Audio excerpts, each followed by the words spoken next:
Assalamualaikum dan salam Sarawak Maju Makmur, bersama saya Fiza Munirah Maharap. Fokus berita malam mengenai Persekutuan Pengilang Malaysia FMM Cawangan Sarawak berhasrat untuk terus bekerjasama dengan Kerajaan Sarawak bagi meneruskan usaha yang diperlukan dalam industri. Pengerusi FMM Cawangan Sarawak, Datuk Seri Victor Hilu Tian berkata, ia termasuk menyediakan latihan kemahiran untuk pembangunan masa depan negeri ini. As a FMM Sarawak branch chairman, we always want to work very closely with our premier and also our authorities to proceed what is needed under the industry, what skill trainings are needed on the future developments. So we come here out there. Also some of the issues that industry are facing, we hope that through our premier, some of the issues that can be relooked to assist our industry in Sarawak, because we are emphasize on our industry, Sarawak industry, and to make our Sarawak industry to move to next level. Beliau berkata demikian ketika ditemui media selepas mengadakan kunjungan hormat terhadap Premier Sarawak, Datuk Patinggi Tan Sri Dr. Abang Abdul Rahman Zahari Tun Datuk Abang Openg di Wisma Bapa Malaysia di Kuching pada Khamis. Dalam pada itu, Datuk Seri Victor memberitahu kunjungan hormat tersebut merupakan kunjungan setiap tahun bagi mengemaskini usaha yang telah dilakukan termasuk yang akan dilaksanakan. Sementara itu, Premier Sarawak turut menerima kunjungan hormat daripada Aqua Power Syarikat Pelaburan Berpangkalan di Arab Saudi. Menurut Ketua Pegawai Operasi Petroleum Sarawak Berhad Petros, Dr. James Fu, Aqua Power berhasrat untuk melabur dalam industri amonia hijau di Sarawak. Beliau menambah perbincangan menarik telah dilakukan di antara Premier Sarawak, Sarawak Energy Berhad SEB, Petros, Perbadanan Kemajuan Ekonomi Sarawak SEDC serta agensi berkaitan. Okay. We just concluded a very interesting discussion with Aqua, which is a Saudi-based investment company looking to invest potential green ammonia and hydrogen in Sarawak State. We had a good discussion with the Premier, state agencies, as well as SEB, Petros and SEDC. So we look forward to ongoing discussion to see whether or not investments into Sarawak can be made feasible. Thank you. Yeah. Sejurus selepas itu, Datuk Patinggi Abang Zahari turut menerima kunjungan hormat daripada Huawei. Laporan seterusnya, seramai 104 pelajar Sekolah Menengah Kebangsaan SMK Santubong menerima inisiatif sarapan pagi anak SPM daripada Parlimen Santubong dan Yayasan Kebajikan Negara YKN. Menteri Pembangunan Wanita, Keluarga dan Masyarakat Datuk Seri Nancy Shukri berkata, inisiatif ini merupakan persiapan pelajar untuk menduduki peperiksaan sijil pelajar Malaysia SPM. Yang inisiatif sarapan bijak lebih kepada untuk persediaan mereka yang akan duduk exam form 5, terberi RM50 seorang. Ini di bawah tajaan Yayasan Kebajikan Negara, di bawah penelitian Kementerian KPWK. Kita tadi untuk 104 pelajar dan RM50 seorang, dan peruntukan yang kita beri kepada sekolah untuk sekolah menengah RM5,000. Untuk sekolah rendah kita beri RM3,000 untuk fasa pertama. Jadi kita baru awal tahun kan, jadi alhamdulillah kita dapat mulakan dengan sekolah tersebut. Beliau menjelas demikian ketika ditemui media dalam Majlis Inisiatif Sarapan Pagi Anak SPM dan Majlis Apresiasi Pelajar Cemerlang SMK Santubong pada Khamis. Datuk Seri Nancy menjelaskan inisiatif berkenaan juga akan diagihkan kepada 21 buah sekolah yang lain di Parlimen Santubong. Keseluruhan sekolah yang kita akan anjurkan, kita dah mulakan dengan 2 sekolah lain. Jadi totalnya 21 buah. Akhirnya di Rendua 29 bulan, dan ialah banyak program yang kita lakukan pada hari ini, lebih kepada inisiatif sarapan bijak untuk SPM, walaupun sekolah pun ada program lain inisiatif untuk pelajar cemerlang dan anugerah, dan diselitkan dengan kita punya program. Terdahulu sebanyak 123 anugerah telah disampaikan kepada para pelajar sekolah tersebut yang cemerlang dalam bidang akademik dan ko-kurikulum. Di Lawas pula, seramai 99 gelandangan telah direkodkan di seluruh Sarawak dalam kajian pemetaan pihak Kementerian Pembangunan Wanita, Kanak-kanak dan Kesejahteraan Komuniti Sarawak KPWK terhadap golongan tersebut setakat 22 Januari ini. Menterinya Datuk Seri Fatimah Abdullah berkata, statistik prevalence dan mapping gelandangan di Sarawak setakat 22 Januari ini adalah seramai 99 orang hasil daripada 32 operasi menyelamat dan cerapan gelandangan secara bersepadu dan bersasar yang dijalankan. Ujarnya, bandar-bandar utama di Sarawak mempunyai statistik yang tinggi disebabkan faktor-faktor yang mampu menjurus kepada gelandangan.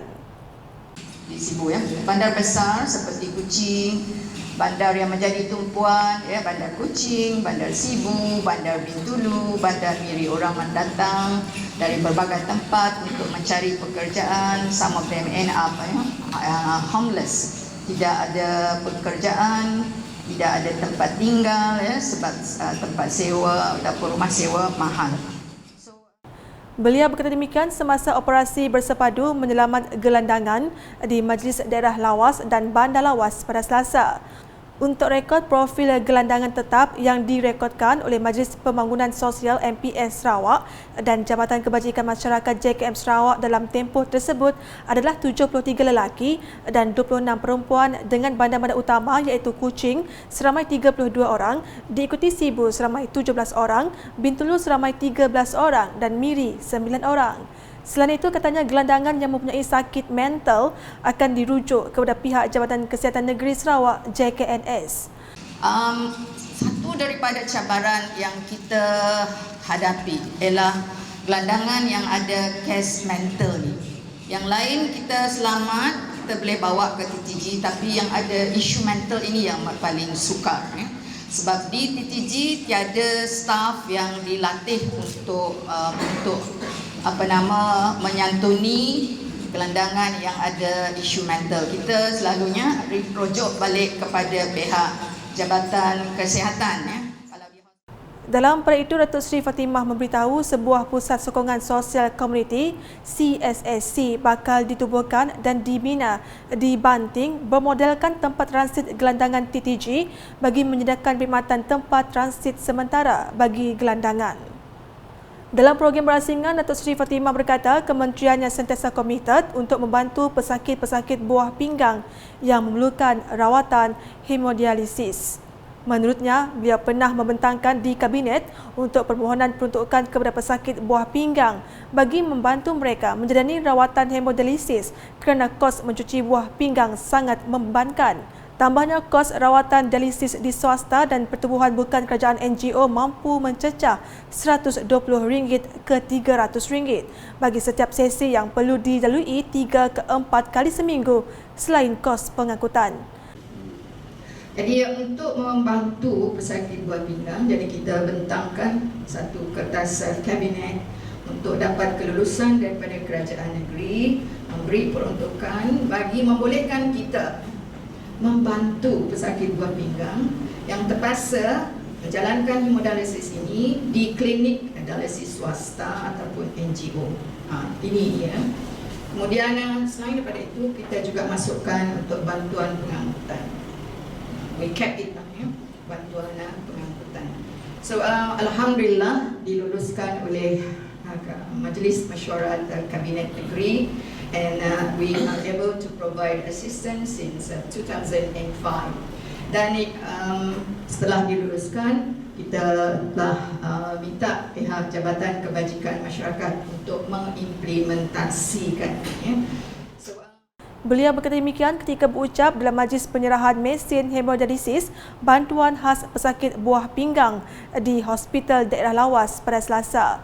Datuk Seri Fatimah menambah Jabatan Kesihatan Negeri Sarawak JKNS juga perlu mengadakan program advokasi kepada masyarakat pentingnya menjaga buah pinggang khususnya dari segi pemakanan. Katanya ia bagi mengurangkan bilangan pesakit buah pinggang di seluruh Sarawak sambil berharap JKNS mampu menjalankan program sedemikian bagi menambah kesedaran dalam kalangan masyarakat. Di Sibu pula, Universiti Teknologi Sarawak UTS berhasrat untuk menjadi salah sebuah institusi pengajian tinggi IPT terbaik di Malaysia dan di peringkat global.